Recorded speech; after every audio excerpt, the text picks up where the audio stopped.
జనరల్గా flagship phones కనుక మీరు చూస్తే ఐఫోన్ ప్రో సిరీస్ అవ్వచ్చు, సామ్సంగ్ ఎస్ సిరీస్లో అల్ట్రా సిరీస్ అవ్వచ్చు, ఫోల్డబుల్ ఫోన్స్ అవ్వచ్చు, బిల్డ్ క్వాలిటీ చాలా బాగుంటాయి. అవి చేతిలో పట్టుకున్నప్పుడు చాలా బరువుగా ఉంటాయి, జోబులో పెట్టుకున్నప్పుడు చాలా బల్కీగా ఉంటాయి. ఫస్ట్ టైం నేను ఒక ఫ్లాగ్షిప్ ఫోన్ పట్టుకున్నప్పుడు చాలా లైట్ వెయిట్ అనిపించింది, జోబులో పెట్టుకున్నప్పుడు కూడా చాలా బాగా అనిపించింది. అదే ఈ phone Samsung Galaxy S25 edge. ఈ ఫోన్ పట్టుకున్న ప్రతి ఒక్కరు ఇంప్రెస్ అయితే అవుతారు. ఎంత స్లిమ్ గా ఉంది ఫోన్, ఎంత కాంపాక్ట్ ఉంది. మీరు ఫ్లాగ్షిప్ సిరీస్ లో కనుక స్లిమ్మెస్ట్ ఫోన్ చూస్తుంటే ప్రెసెంట్ ఆండ్రాయిడ్ లో ఈ ఒక్క ఫోనే మీకు ఆప్షన్ అయితే ఉంది. సెప్టెంబర్ లో మీకు iOS లో ఐఫోన్ 17 ఎయిర్ అయితే వస్తుంది మార్కెట్ లోకి. సో దానికి ఇది కాంపిటేటర్ అయితే అవుతుంది. ఈ స్లిమ్మెస్ట్ ఫోన్స్ వల్ల డిసడ్వాంటేజ్ ఏంటి అంటే ఫోన్ స్లిమ్ గా చేయడానికి వీళ్ళు కొన్ని కాంప్రమైజెస్ అయితే చేస్తూ ఉంటారు. ముఖ్యంగా బ్యాటరీలో మనం అది చూడొచ్చు. 3900 mAh బ్యాటరీ అయితే వస్తుంది. సెప్టెంబర్ లో వచ్చే ఐఫోన్ 17 ఎయిర్ కూడా మీకు battery life 2800 mAh battery life ఉంటుంది అని చెప్పి రూమర్స్ అయితే వస్తున్నాయి. స్లిమ్మెస్ట్ ఫోన్స్ కి బ్యాటరీ లైఫ్ ఎలా ఉంటుందో చెక్ చేద్దాం అని చెప్పి ఈ వీడియో అయితే నేను చేస్తున్నాను.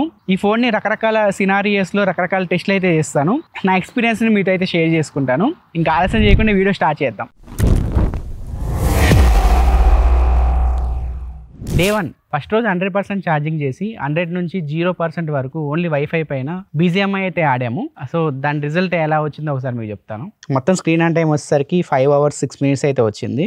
So almost BGMI 4 hours 31 minutes అయితే ఆడాము.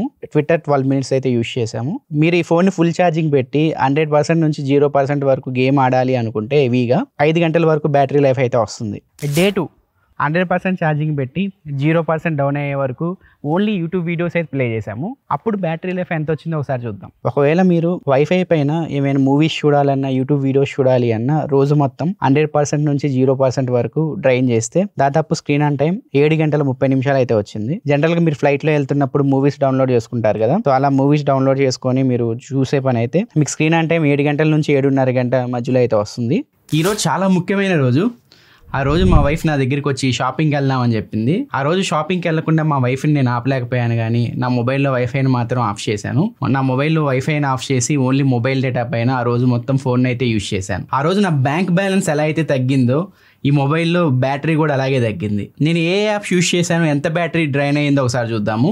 ఈ రోజు నేనైతే చాలా యాక్టివిటీస్ అయితే చేశాను. ఇక్కడ చూడొచ్చు, కెమెరా దాదాపు 55 minutes అయితే యూజ్ చేశాను. ఒక ½ an hour వీడియోస్ అయితే రికార్డ్ చేశాను. ఒక 25 minutes ఎబో కెమెరాస్ అయితే యూజ్ చేశాను. అండ్ BGMI ఒక ½ an hour ఆడాను. రీల్స్ కూడా దాదాపు 1 గంట చూశాను. షార్ట్స్ కూడా ఒక 1 గంట చూశాను. జనరల్ గా గ్యాలరీ కూడా యూజ్ చేశాను. కాల్స్ కూడా 20 minutes పైనే నేను మాట్లాడాను. మొబైల్ డేటా పైన ఈ యాక్టివిటీస్ అని నేను చేశాను. సో ఫైనల్ గా నాకు స్క్రీన్ ఆన్ టైం వచ్చేసరికి 4 గంటల 36 నిమిషాలు అయితే వచ్చింది. మధ్యాహ్నం 12 నుంచి నైట్ 12 వరకు యూజ్ చేస్తున్నప్పుడు ఈ యాక్టివిటీస్ అన్ని చేసిన తర్వాత బ్యాటరీ 13% అయితే ఉంది. ఆ 13% కూడా డ్రాప్ చేద్దాం అని చెప్పి ఇంకొక అరగంట ఇన్స్టాగ్రామ్ రీల్స్ అయితే చూశాను. బ్యాటరీ వచ్చేసరికి 4% వచ్చింది. ఓవరాల్ గా మీరు రోజు మొత్తం మొబైల్ డేటా పైన ఈ మొబైల్ ని యూజ్ చేయాలి అంటే స్క్రీన్ ఆన్ టైం 4:30 గంట నుంచి 5 గంటల మధ్యలో అయితే వస్తుంది. డే 4 ఓన్లీ వైఫై పైన రకరకాల పనులు అయితే చేసాము. గేమ్స్ ఆడడం, ఇన్స్టాగ్రామ్ రీల్ చూడడం, యూట్యూబ్ వీడియోస్ చూడడం, కెమెరా యూజ్ చేయడం, ఇవన్నీ చేస్తే బ్యాటరీ లైఫ్ ఎంత వచ్చిందో ఒకసారి చూద్దాం. ఈ రోజు నేను ఏం చేశానంటే నెట్ఫ్లిక్స్లో పుష్ప 2 మూవీ అయితే ప్లే చేశాను. యూట్యూబ్లో వీడియోస్ అయితే 2 గంటలు చూశాను.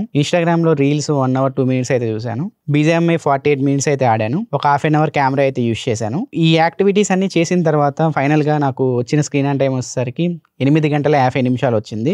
ఫైనల్గా అసలు బ్యాటరీ లైఫ్ దీనిలో ఎంత వస్తుందో ఒక రఫ్ ఐడియా అయితే మీకు ఇస్తాను. వైఫై పైన కనుక మీరు యూజ్ చేస్తే 7 గంటల నుంచి 8 గంటల వరకు మీరు బ్యాటరీ లైఫ్ అయితే ఎక్స్పెక్ట్ చేయొచ్చు. అదే వైఫై ఆఫ్ చేసుకుని ఓన్లీ మొబైల్ డేటా పైన బయటికి వెళ్ళి మీరు రకరకాల యాప్స్ యూజ్ చేయాలి అనుకుంటే 4 to 5 hours వరకు బ్యాటరీ లైఫ్ అయితే మీరు ఎక్స్పెక్ట్ చేయొచ్చు. ఈ ఫోన్ ని మీరు ఫుల్ ఛార్జ్ చేయడానికి 1% నుంచి 100% కి 1 గంట 20 నిమిషాల టైం అయితే తీసుకుంటుంది. లిథియం అయాన్ బ్యాటరీస్ మీరు 10% బిలో తీసుకురాకండి, 90% ఎబో తీసుకువెళ్ళకండి. 10% నుంచి 90% మధ్యలో అయితే యూజ్ చేయండి. ఇంకా అప్పుడు మీకు బ్యాటరీ లైఫ్ అయితే ఇంప్రూవ్ అవుతుంది. ఫస్ట్ ఆఫ్ ఆల్ సామ్సంగ్ అయితే మనం అప్రిషియేట్ చేయాలి.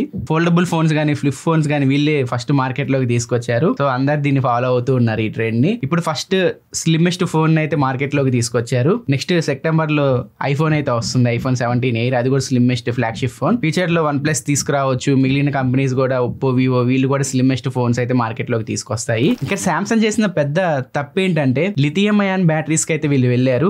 అలా కాకుండా సిలికాన్ కార్బన్ బ్యాటరీకి వెళ్ళుంటే ఇంకా బ్యాటరీ కెపాసిటీ ఎక్కువ పెట్టుకునే వాళ్ళు, బ్యాటరీ లైఫ్ ఇంకా ఎక్కువ వచ్చేది. ఇప్పుడు జనరల్ గా లైట్ యూజర్స్, మీడియం యూజర్స్ దీన్ని అయితే యూజ్ చేసుకోవచ్చు. బాగా హెవీగా ఫోన్స్ యూజ్ చేస్తూ ఉంటారు కదా, అలాంటి వాళ్ళకి కొంచెం బ్యాటరీ లైఫ్ తక్కువ వస్తుంది. చాలా మందికి బ్యాటరీ లైఫ్ ఎంత వస్తుంది అని చెప్పి ఒక క్వశ్చన్ మార్క్ అయితే ఉంటుంది. సో మీ క్వశ్చన్ మార్క్ కి ఆన్సర్ కోసం ఈ వీడియో అయితే నేను చేశాను.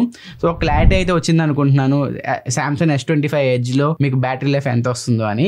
సో సామ్సంగ్ S సిరీస్ లో బేస్ వేరియంట్స్ ఉంటాయి కదా, S24 కానీ S25 కానీ, ఇవి కూడా మీకు ఇంచుమించు ఇదే బ్యాటరీ లైఫ్ అయితే వస్తాయి. ఫ్యూచర్ లో వచ్చే సామ్సంగ్ S సిరీస్ ఫోన్స్ లో వీళ్ళు silicon carbon battery technology use చేస్తే బెటర్ బ్యాటరీ లైఫ్ అయితే మనం ఫ్యూచర్ ఫోన్స్ లో ఎక్స్పెక్ట్ చేయొచ్చు. సో ఈ ఫోన్ గురించి మీ అభిప్రాయాలు కింద కామెంట్ సెక్షన్ లో తెలియజేయండి. నాకైతే పర్సనల్ గా చాలా లైట్ వెయిట్ అయితే ఉంది, చాలా స్లిమ్ ఉంది, జోబులో పెట్టుకున్నప్పుడు కూడా చాలా నాకు బాగా అనిపించింది. ఒక బ్యాటరీ లైఫ్ లోనే కొంచెం ఎక్కువ mAh ఇచ్చుంటే బాగుండేది, కొంచెం ప్రైస్ కూడా ఒక 10-20 వేలు తగ్గిస్తే బాగుండేది అనిపించింది. ఓవరాల్ గా నాకైతే ఈ ఫోన్ చాలా బాగా నచ్చింది. ఒకవేళ ఈ రెండు ఫోన్స్ కనుక ఒకే రేట్కి వస్తే iPhone 17 Air and S25 Edge, మీరు ఏ ఫోన్ కొనడానికి ఇష్టపడతారో కింద కామెంట్ సెక్షన్ లో తెలియజేయండి. ఫ్యూచర్ లో మీకు ఏ మొబైల్ బ్యాటరీ టెస్ట్ కావాలి అన్నా, ఇంకా మీకు ఏమైనా కంపారిజన్ వీడియోస్ కావాలన్నా, ఏమైనా మొబైల్ రిలేటెడ్ ఇన్ఫర్మేషన్ కావాలి అన్నా కింద కామెంట్ సెక్షన్లో తెలియజేయండి. నేను ఫ్యూచర్లో వాటికి సంబంధించిన వీడియో చేయడానికి అయితే నేను ట్రై చేస్తాను. నా నెక్స్ట్ వీడియోలో మరొక ఇంట్రెస్టింగ్ టాపిక్తో ముందుకు వస్తాను. అందువల్ల నేను సెలవు తీసుకుంటున్నాను. బాయ్.